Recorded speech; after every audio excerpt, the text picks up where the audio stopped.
تو آقا مدنی صلی اللہ علیہ وسلم نے فرمایا کہ آدمی کا دل جو ہے وہ سفید ہوتا ہے، بالکل سفید ہوتا ہے۔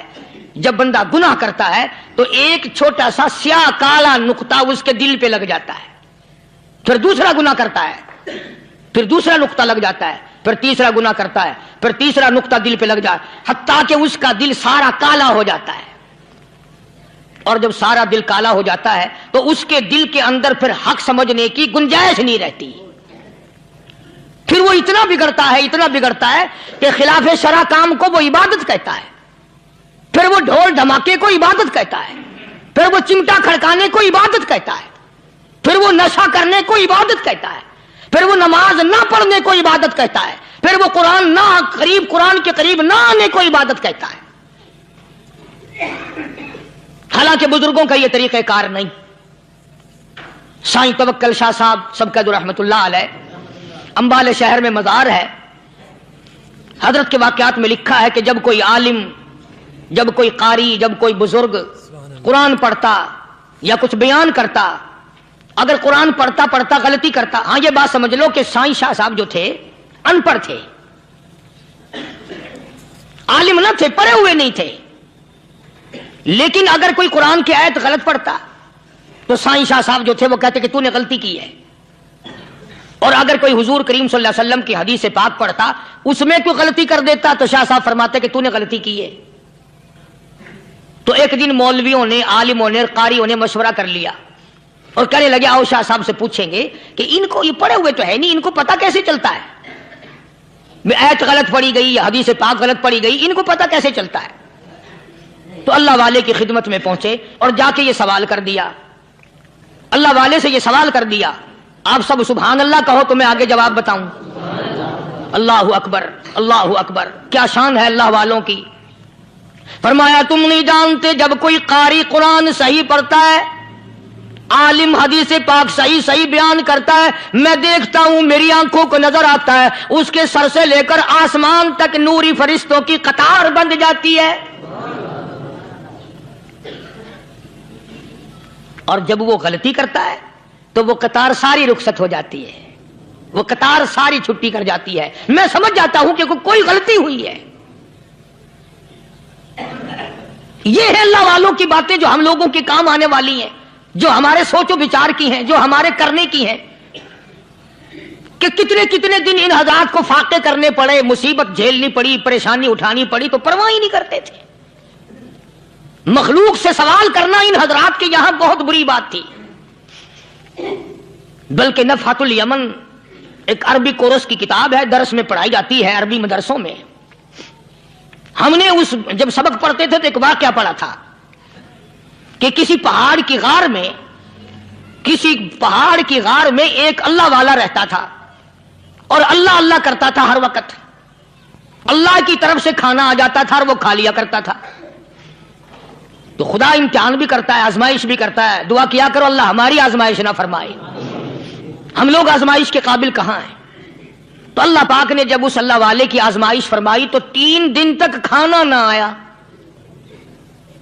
3 روز تک کھانا نہیں آیا۔ جب نہیں آیا تو بھوک نے ستایا، اور جب بھوک نے ستایا تو پریشانی ہوئی، اور جب پریشانی ہوئی تو دل میں خیال آیا کہ اب میرے لیے سوال کرنا جائز ہو گیا، اب تو میں بالکل بھوک نے تنگ کر دیا مجھے۔ تو پہاڑ سے نیچے اترے اور جا کر کے ایک مکان پہ سوال کر دیا، اور سوال یہ کیا کہ اللہ نام پہ مجھے کھانا چاہیے۔ ان گھر والوں نے 3 روٹیاں دے دی، ان گھر والوں نے 3 روٹیاں دے دی، اور یہ اللہ کا ولی لے کے چل دیا۔ تو جس گھر سے 3 روٹیاں ملی تھی ان کے یہاں ایک کتا بھی تھا، وہ اس ولی کے پیچھے پیچھے لگ گیا اور بھونکار قریب تھا کہ کاٹ کھائے، پھاڑ کھائے۔ اللہ کے ولی نے سوچا کہ یہ تو بڑا ظالم کتا پیچھے لگ گیا، 1 روٹی اس کو پھینک دوں، 2 مجھے کافی ہو جائیں گی، یہ اپنا اس کی ہلے لگ جائے گا، مشغول ہو جائے گا، میں نکل جاؤں گا۔ یہ کتاب کی بات ہے، حدیث کی نہیں۔ تو نفحۃ الیمن کتاب میں واقعہ یوں لکھا کہ کتا 1 روٹی کھا کے پھر بھاگ کے اس ولی کو مل گیا اور بہت بھونکار کاٹنے کے قریب ہوا۔ تو پھر اللہ کے ولی نے سوچا کہ یار 1 ہی روٹی کافی ہو جائے گی، یہ تو پھر ظالم پیچھے ہو گیا، اس نے دوسری روٹی بھی اس کو پھینک دی۔ اللہ کی شان، کتا دوسری روٹی کھا کر کے پھر ولی کے پیچھے پیچھے، اس نے سوچا ایسی روٹیوں سے تو یوں ہی بھلے، وہ تیسری بھی پھینک دی۔